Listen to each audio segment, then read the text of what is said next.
예수님께서 벳세다의 빈 들판에 나가셨을 때에 큰 무리가 나와서 그 말씀을 들었습니다. 이제 해가 저물고 저녁이 되었을 때에 그들 모두가 줄이게 되었죠. 하루 종일 그곳을 떠나지 않고 앉아서 예수님의 말씀을 듣고 있었기 때문입니다. 그 숫자가 남자만 5,000명이 넘는 인원이었다고 했습니다. 그것은 빈 들판인지라 어디에서도 먹을 것을 구할 수 없는 곳입니다. 또 제자들에게는 무엇을 살만한 돈도 없는 형편이었습니다. 그런데 주님께서는 한 어린아이가 가지고 온 보리떡 5개와 물고기 2마리를 받아 드시고 그것으로 그 5,000명이 넘는 무리를 배부르게 먹게 하시고도 남은 것만 모아도 12광주리가 가득 차는 그런 기적을 베푸셨습니다. 아주 유명한 오병이어의 기적이죠. 오늘날 인간의 이성과 과학이 모든 것을 결정하는 시대 같지만 그러나 많은 사람들이 여전히 기적을 바라고 원하기도 합니다. 우리에게도 기적이 절실하게 필요할 때가 있습니다. 그런데 예수님은 실제로 많은 기적을 행하신 분입니다. 사실 복음서에 기록된 예수님의 행적은 대부분이 기적 이야기죠. 복음서의 내용은 예수님의 말씀과 행적인데 그 행적이 다 기적의 사건들로 이루어져 있다는 것입니다. 오병이어의 기적은 이렇게 아주 정확하게 숫자로 제목을 붙일 수 있기 때문에 기억하기도 참 좋은 내용입니다. 이건 분명히 예수님께서 행하신 기적의 사건이었어요. 그리고 이 사건은 예수님의 행적 중에서 마태, 마가, 누가, 요한복음 이 4복음서에 모두 기록된 유일한 사건이기도 합니다.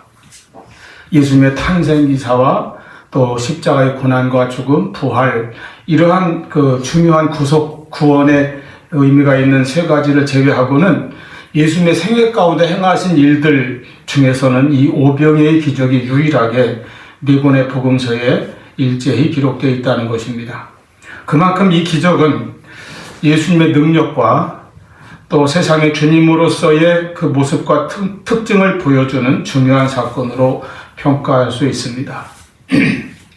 예수님의 권능을 보여주는 전형과 같은 모습이죠. 이 오병이어의 기사에 대한 견해들을 좀 살펴보다 보면 더러 잘못된 해석을 접할 수도 있습니다. 대표적인 이런 게 있어요. 신학을 잘못 공부한 사람들은 이 사건을 기적으로 보지 않습니다. 그냥 인간적 차원에서 발생한 하나의 나눔의 현장으로 해석하는 것이죠. 인간적으로 그럴듯하게 설명하고자 시도하다가 잘못된 해석에 빠지는 예라고 하겠습니다. 그러니까 실제로 그 떡과 생선이 늘어난 것이 아니고 그 무리 가운데 그 소년처럼 자기 도시락을 가지고 있는 사람들이 제법 많이 있었다는 것입니다. 그러나 안 쌓은 사람도 많이 있으니까 자기 걸 꺼내면 어차피 나눠 먹게 되니까 그냥 숨기고 있었다는 것이죠. 나중에 혼자 먹으려고 그랬는지 하여튼 군대 가면 다 그럽니다. 엑스에서 빵 싸가지고 화장실 가서 혼자 먹잖아요. 서로 가난한 처지에 겨우 1인분만 싸왔으니까 그럴 만도 하겠죠. 그런데 한 소년이 선뜻 자기 먹을 것을 전부 예수님 앞에 내놓는 모습을 보고 감동받아서 또는 아이도 저러는데 어른인 내가 이렇게 이기적인 모습을 보여서 되겠나 하는 심정으로 그래서 하나 둘 자기 것을 내놓기 시작했다는 거죠. 그러다 보니 그런 마음이 이렇게 전염이 돼서 너도 나도 각자 싸운 거 다 펼쳐놓고 서로 같이 주거니 받거니 나누어 먹게 되었습니다. 그렇게 내놓고 보니까 아주 풍족한 양이 되어서 그 무리가 다 먹고도 남을 정도가 되었다는 것이죠. 좀 그럴듯합니까? 굉장히 인간적이죠. 이게 함정입니다. 기본적으로 성경을 말씀으로 받아들이지 않고 인간 수준에서 납득하도록 그렇게 자꾸 해석하다 보면 이런 오류에 빠지고 맙니다. 성경에서 복음서에서 예수님께서 행하신 일들 가운데 이 오병이어의 기적보다 좀 약한, 덜 놀라운, 덜 기적 같은 사건이 얼마나 되겠습니까? 더 크고 놀라운 기적들이 얼마나 많이 있습니까? 각색 병든 자, 날 때부터 못 보는 사람, 날 때부터 못 걷는 사람, 천형의 병이라던 나병 환자, 중풍 환자, 38년 동안 걷지도 못하던 베데스다의 중환자, 더러운 군대 귀신 들린 자, 어떤 사건 하나 놀라운 기적 아닌 일이 있었습니까? 무리를 걸으시고 바람과 풍랑을 잠잠케 하시고 죽은 자를 살리시고, 이걸 어떻게 더 합리적으로 설명하겠어요? 성경에서 기적을 다 빼버리면 표지만 남는다고 했습니다. 마찬가지로 오병이어의 이 사건도 분명히 예수님께서 하나님의 능력으로 권능으로 행하신 일입니다. 하늘과 땅의 권세를 가지신 예수 그리스도께서 하신 일입니다. 아멘. 그런 해석을 좋아하는 사람들에게 한번 물어보겠어요. 요한복음 6장 15절에 보면 이 오병이어의 현장에서 무리들이 예수님을 그 일이 있은 후에 왕으로 추대하려는 움직임을 보였다고 했습니다. 여러분, 한 소년의 행동에 감명을 받아서 자기들 마음이 스스로 움직여서 서로 음식을 다 내놓고 나누어 먹었다고 하면 왜 예수님을 왕으로 추대할 마음이 생겼겠습니까? 합리적으로 설명이 안 되지 않습니까? 또 요한복음 6장 24절 보면 그 다음 날이에요. 또 많은 무리가 예수님을 만나러 모여들었어요. 예수님이 그 자리에 안 계시니까 가버나움까지 쫓아가서 예수님을 찾으러 갑니다. 왜 모였습니까? 기적의 떡을 한 번 더 먹으려고 모였다고 그랬어요. 오병이어의 사건이 실제로 일어난 기적이 아니고서는 도무지 설명이 안 되는 일들이 이어졌던 것이죠. 하나님 말씀을 인간의 이성으로만 설명하려고 하면 그런 모순에 빠지게 됩니다. 어쨌든 이 사건은 예수님께서 행하신 명백한 기적의 사건이었습니다. 지어낸 이야기가 아니라 실제로 일어난 일이었습니다. 요한복음 6장 14절에 분명히 기록합니다. 그 사람들이 예수께서 행하신 이 표적을 보고 말하되, 이 사건은 바로 표적, 즉 기적이었습니다. 이 기적을 억지로 부인하면서 교묘하게 해석할 필요가 없습니다. 오늘 말씀을 통해서 이 빈 들판에서 일어난 이 기적을 살펴보면서 우리에게도 기적이 필요할 때에 그 기적을 하나님께 간구하는 그런 믿음을 가지시기를 바랍니다. 아멘. 여러분, 굶주림으로 가득 찼던 이 빈 들판을 풍성함으로 가득 채우신 기적을 예수님께서는 어떻게 행하셨습니까? 그 기적을 행하시는 과정, 예수님의 모습을 우리가 볼 수 있습니다. 첫째로 예수님께서는 그 무리를 불쌍히 여기셨다고 그랬어요. 34절 예수께서 나오사 큰 무리를 보시고 그 목자 없는 양 같음으로 인하여 불쌍히 여기사. 예수님께는 인간을 불쌍히 여기는 마음이 있었습니다. 그리고 그 불쌍히 여기는 마음이 예수님께서 행하신 많은 기적들의 동기가 되었다고 하는 사실입니다. 여기서 불쌍히 여겼다는 것은 그들을 바라보실 때에, 그들을 생각하실 때에 그 긍휼함이 예수님의 마음을 강하게 사로잡았다는 것, 막 두드리듯이 그렇게 사로잡았다는 것입니다. 스플랑크니조마이라고 하는 이 헬라어 단어는 애간장을 끓이는 그런 느낌을 가지고 있어요. 어떤 동정이나 연민보다 훨씬 더 강한 것입니다. 마음 아파하는 사랑을 뜻합니다. 당시 이스라엘은 로마의 식민지 지배하에 신음하고 있었고, 헤롯 왕은 잔인하고 예루살렘의 지도자들은 타락하고 부패하여 자기들의 사욕만 채우고 있었습니다. 이 빈들에 모인 무리들은 주님 보실 때에는 목자 없는 양과 같이 유리하며 고생하는 기진하는 무리들이에요. 그들을 향해 불쌍히 여기는 마음이 예수님의 마음을 사로잡은 것입니다. 예수님께서 이렇게 불쌍히 여기셨다는 표현은 특히 병 고치실 때에도 많이 나타나지요. 마태복음 20장에 여리고를 떠나 길 가실 때 맹인 두 사람이 예수님 향해 소리 질렀습니다. 그때 34절 예수께서 불쌍히 여기사 그들의 눈을 만지시니 곧 보게 되어 그들이 예수를 따르니라. 마가복음 1장에는 나병 환자들이 멀리 떨어져서 예수님께 소리를 지릅니다. 그랬더니 41절 예수께서 불쌍히 여기사 손을 내밀어 그에게 대시며 이르시되 내가 원하노니 깨끗함을 받으라 하시니, 모두가 다 기피하고 멀리하는 그 나병 환자에게 손을 대시면서 말씀하신 것은 그를 불쌍히 여기는 마음에서 우러나온 주님의 행동인 것이죠. 능력일 뿐만 아니라 사랑에서 우러나오는 행동입니다. 누가복음 7장 13절에 나인성 과부의 아들이 죽어서 상여가 나갈 때에 주님께서 그 과부를 보시고 불쌍히 여기사 울지 말라 하시고 그 아들을 살려주셨습니다. 예수님의 비유에도 이 불쌍히 여긴다는 그런 마음이 나타나는 표현이 많습니다. 마태복음 18장 21절 이하에 많은 빚을 갚지 못하는 그 종을 불쌍히 여겨서 탕감해준 왕의 비유가 나옵니다. 누가복음 10장에 강도 많은 사람을 데려다 치료해준 사마리아인의 행동도 어디서 나왔습니까? 그를 불쌍히 여긴 마음에서 우러나왔다고 했습니다. 33절 그를 보고 불쌍히 여겨. 또 누가복음 15장에 집을 나갔다가 그 아버지의 재산 다 탕진하고 거지가 돼서 돌아온 아들을 멀리서 발견한 아버지가 20절에 그를 측은히 여겨 달려가, 불쌍히 여기고 달려가서 목을 끌어안고 맞이하는 모습을 보여주고 있습니다. 이 모든 마음은 곧 하나님의 마음입니다. 우리를 대하시는 하나님의 마음이에요. 하나님 우리를 사랑하십니다. 그렇기 때문에 우리가 약할 때에, 우리가 실패했을 때에, 넘어졌을 때에 우리를 불쌍히 여겨주시는 것입니다. 세상은 약해지면 그를 가차없이 외면하고 버릴 때가 많습니다. 끊어버릴 때도 있어요. 그러나 우리가 넘어지고 약해지면 주님은 더 우리를 불쌍히 여겨주시는 것입니다. 이러한 마음이 우리를 사랑하시는 우리 주 예수 그리스도의 마음입니다. 우리가 때로 세상에서 홀로 외로이 힘겹게 무거운 짐에 시달리고 있을 때에 주님은 우리를 불쌍히 여기시고 찾아오십니다. 우리가 죄에 빠져 허우적거리고 있을 때에도 주님께서는 우리를 긍휼히 여기시고 사랑의 손을 우리에게 내밀어 주시는 것입니다. 예수님께서 불쌍히 여기시면 은혜의 사건이 일어납니다. 기적도 일어납니다.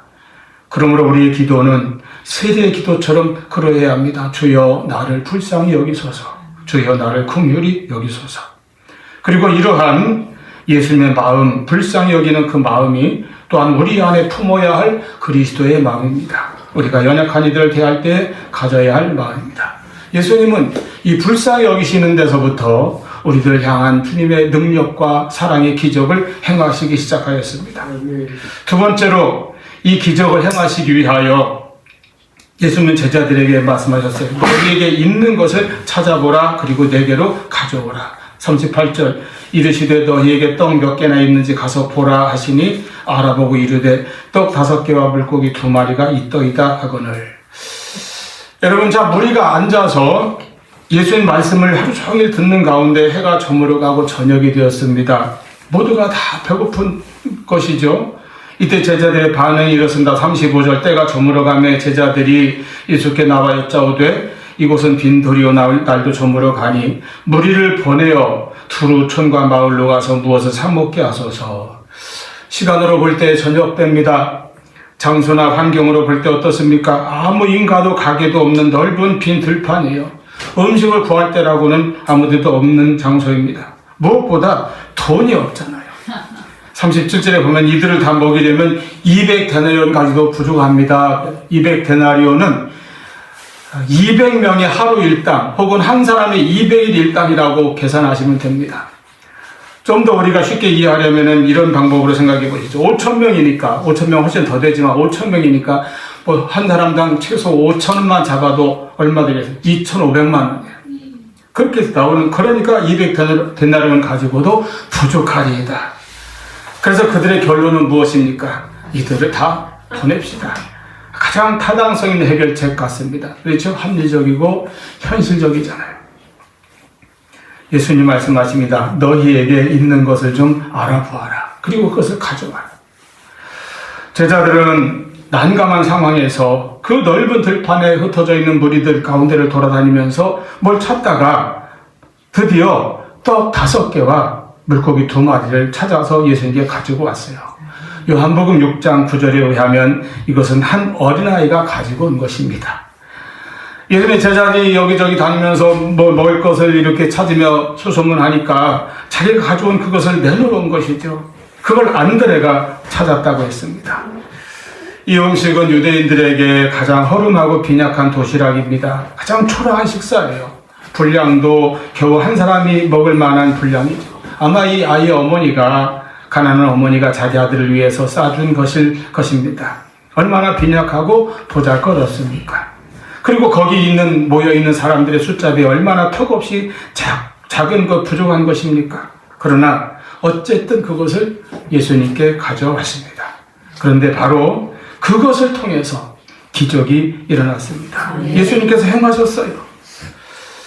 그 작은 것을 주님께 드렸더니 예수님께서 그것에 축사하시고 떼어주시며 나눠주라 하셨는데 놀랍게도 그 많은 사람이 다 배부르도록 먹고도 12바구니가 남은 것이에요.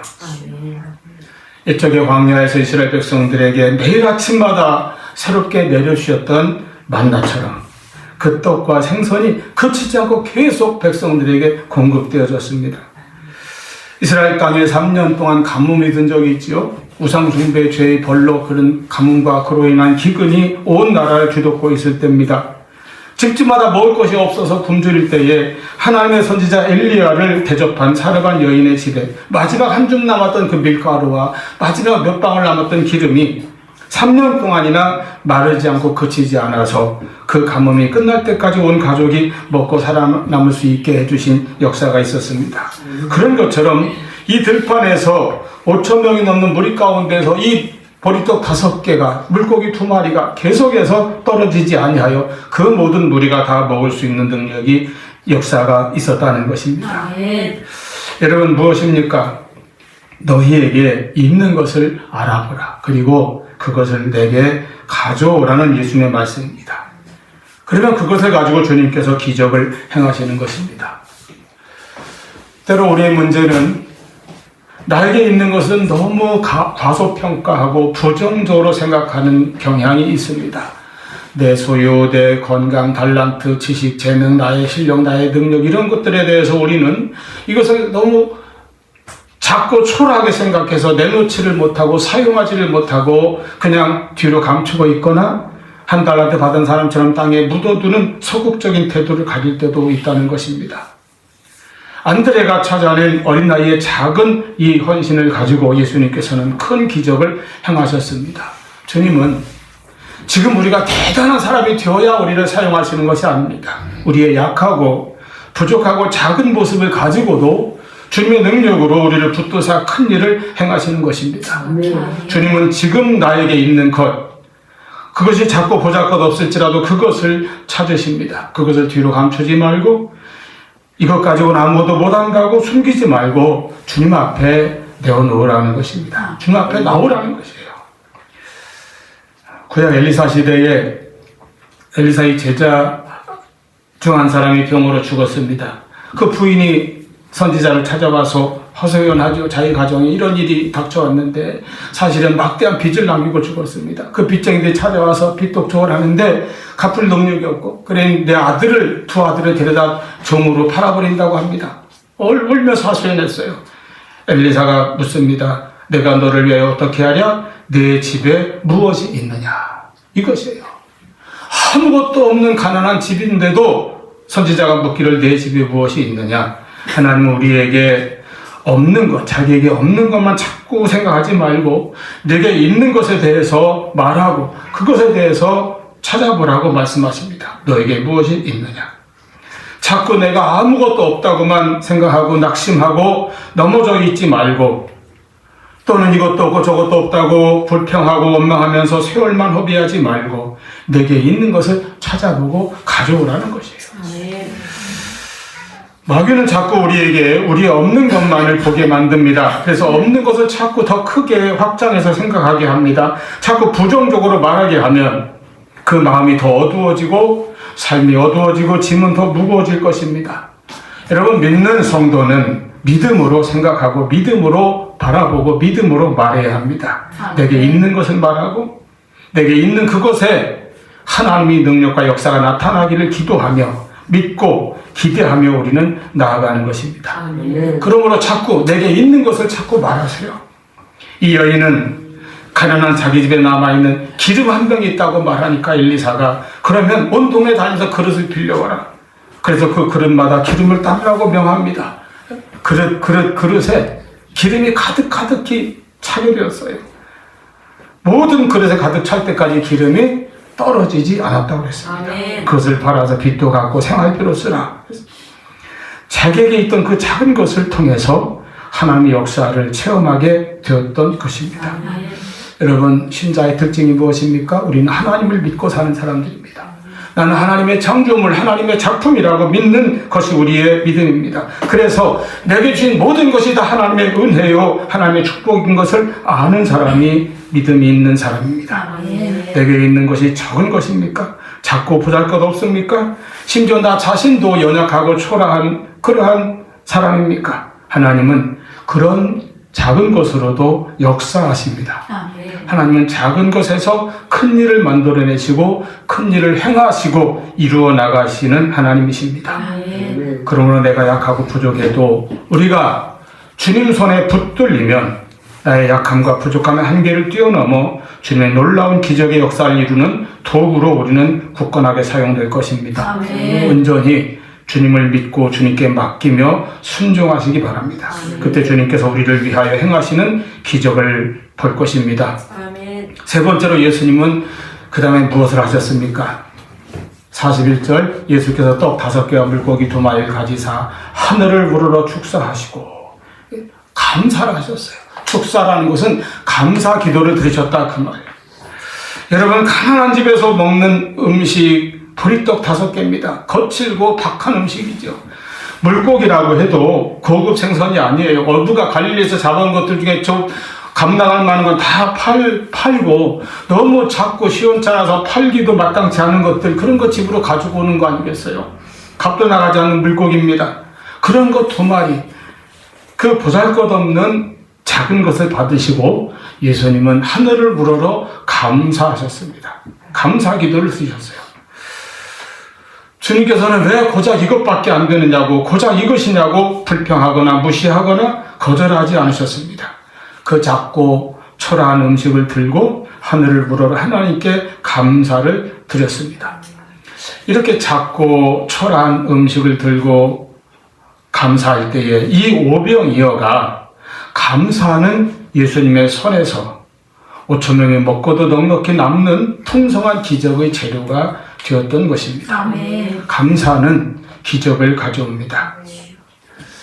예수님이 보여주신 감사는 많이 받아서가 아니라, 내게 있는 것이 풍족하고 넘쳐서가 아니라, 모든 것이 부족한, 모든 것이 빈약한 그 빈 들판에서 작고 초라한 것을 앞에 놓고 감사하셨다는 것입니다.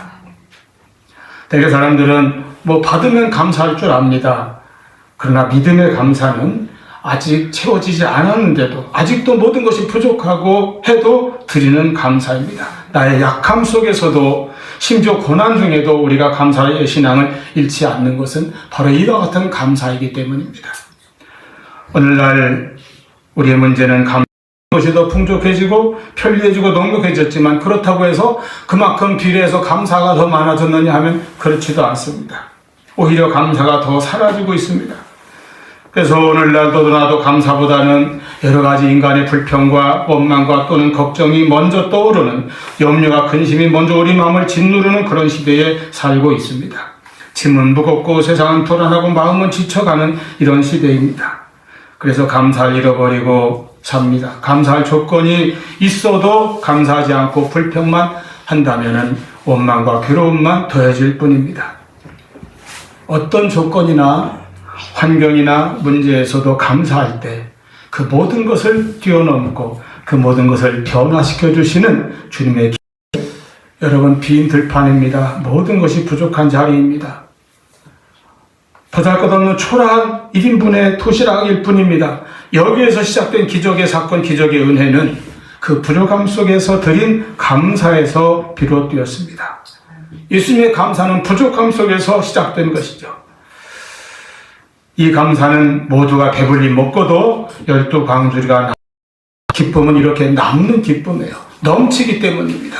세상이 주는 것과 같지 아니하다고 하였습니다. 차고 넘치는 그런 기쁨과 축복을 주님께서는 주시는 것입니다. 아멘.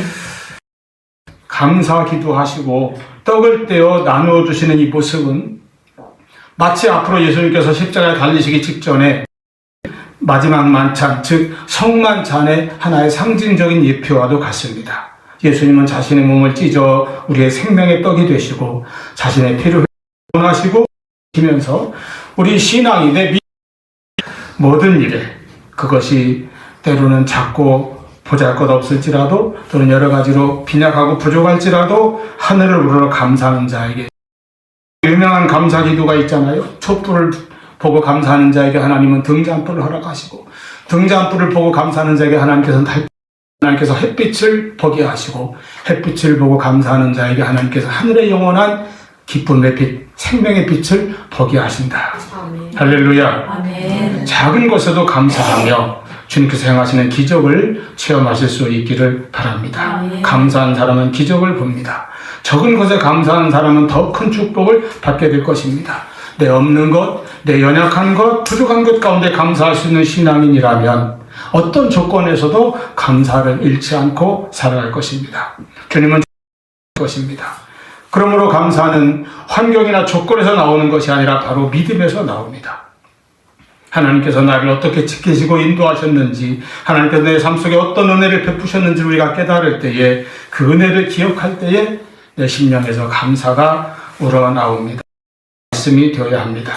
우리를 사랑하시고 우리의 약함이나 부족함을 긍휼의 눈으로 바라보시는 예수님 앞에 내 모든 약함과 부족함을 내어놓고 맡기시기를 바랍니다. 아멘. 주님의 사랑을 항상 의지하십시오. 그리고 우리가 가진 작은 믿음과 순종과 헌신을 주님께 온전히 드릴 때에 주님 우리의 삶을 통해서 놀라운 기적을 행하실 것입니다. 우리에게 차고 넘치는 은혜의 감격을 허락하실 것입니다. 아멘. 예수 그리스도 주님만이 영원한 생명의 떡이심을 기억하고 바라보십시오. 아멘. 세상의 그 어떤 것도 우리 영혼에 진정한 만족을 줄 수 없습니다. 오직 주님 안에서 우리는 참된 배부름과 평안을, 사랑의 주님을 믿고 그 믿음으로 살아가야 합니다. 예수님은 우리를 사랑하시기 때문에, 그리고 예수님은 능력의 주님이시기 때문에 우리는 우리의 인생을 주님께 맡길 수 있습니다. 내 삶의 모든 문제를 주님께 가지고 나와 내어놓을 수 있습니다. 우리 주님 예수 그리스도, 그리고 전능하신 주님은 세상에 있는 자기 사람들을 사랑하시되 끝까지 사랑하셨다고 했습니다. 십자가를 지시기까지 사랑하시는 것이 예수님의 마음입니다. 그것이 예수님의 사랑의 증거입니다. 우리가 예수를 믿는다는 것은 그 예수님을 나의 구주로 믿고 또한 나의 주님으로 의지하며 사는 것입니다.